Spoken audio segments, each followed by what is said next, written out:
আল্লাহ বলেন বান্দা তুমি চারটা কারণে জাহান্নামী হইবা। চারটা কারণ আছে জাহান্নামী হওয়া। প্রথম নাম্বার কারণ হলো ক্বালু লাম নাকু মিনাল মুসাল্লিন। আল্লাহ আমি নামাজ পড়লাম না, আল্লাহ নামাজ পড়লাম না।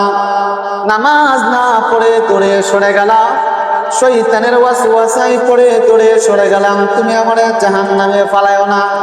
আল্লাহ বলবেন বান্দা ক্বালু লাম নাকু মিনাল মুসাল্লিন।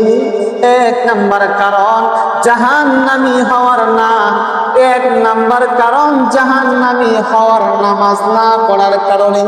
নামাজ যদি না পড়ো যত বড় বুজুর্গ হও, নামাজ যদি না পড়ো যত বড় দানশীল ওয়ালা ব্যক্তি হও, নামাজ যদি না পড়ো যত বড় সম্মানী ওয়ালা ব্যক্তি হও, আমার আল্লাহ বলেন বান্দা তোমার সম্মান কাজে আসবে না, তোমার যাকাত কাজে আসবে না, তোমার দান কাজে আসবে না। ক্বালু লাম নাকু মিনাল মুসাল্লিন। নামাজ পড়বা জান্নাত পাইবা, নামাজ পড়বা না জান্নাত পাইবা না। এক নাম্বার কারণ। ওয়ালাম নাকু নুতঈমুল মিসকিন। দুই নাম্বার কারণ। প্রথম ধরে নিলাম ক্বালু লাম নাকু মিনাল মুসাল্লিন, নামাজ না পড়লে আল্লাহ জাহান্নাম দিবেন। দুই নাম্বার কারণ ওয়ালাম নাকু নুতঈমুল মিসকিন, অসহায় মানুষের সম্পদ আত্মসাৎ করা, ইতিম মিসকিনদেরকে কষ্ট দেওয়া। অসহায় মানুষদের সম্পদ আত্মসাৎ করে নিলা, ইতিম মিসকিনদেরকে কষ্ট দিলা।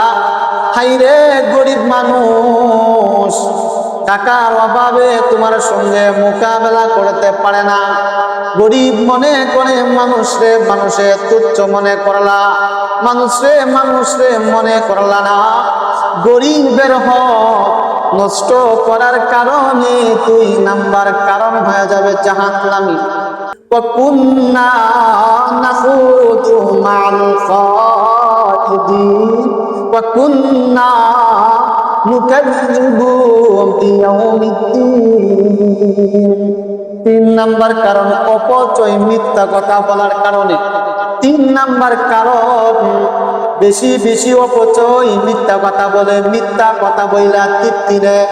বেশি বেশি অপচয়, বাজে বাজে কথা বলবে, চার দোকানে বৈশা কথা বলবে, গল্প গুজব করবে, মসজিদের আলোচনা দোকানে বৈশা করবে, মসজিদের কথা দোকানে বৈশা করবে, সমাজের কথা মহিলারা করবে, সমাজের কথা মহিলারা নেতৃত্ব দিবে, সমাজের কথা মহিলারা প্রকাশ করবে।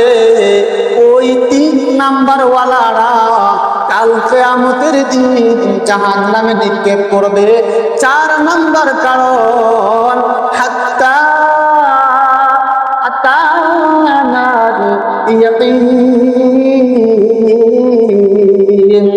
এই যে দীর্ঘ চারটা কারণ বললাম, আল্লাহর কোরআন থেকে বললাম, নামাজের কথা বললাম, আল্লাহর কোরআন থেকে বললাম, যাকাতের কথা বললাম, আল্লাহর কোরআন থেকে বললাম, নবীর কথা বললাম, আল্লাহর কোরআন থেকে বললাম, বাবা আমার খিজমতের কথা বললাম, আল্লাহর কোরআন থেকে বললাম, হালাল হারামের কথা বললাম, আল্লাহর কোরআন থেকে বললাম, নবীর বিশ্বাসের কথা বললাম, আল্লাহর কোরআন থেকে বললাম, জাহান্নামের কথা বললাম, আল্লাহর কোরআন থেকে বললাম, জান্নাতের কথা বললাম, আল্লাহর কোরআন থেকে বললাম, হাত্তা আতানাল ইয়াকিন।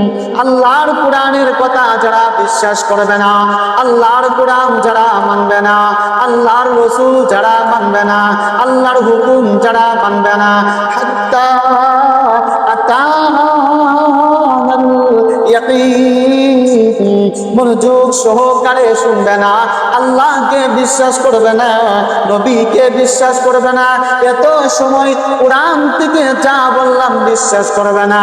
বিশ্বাস না করার কারণে চার নাম্বার ব্যক্তি জাহান্নামে যাবে।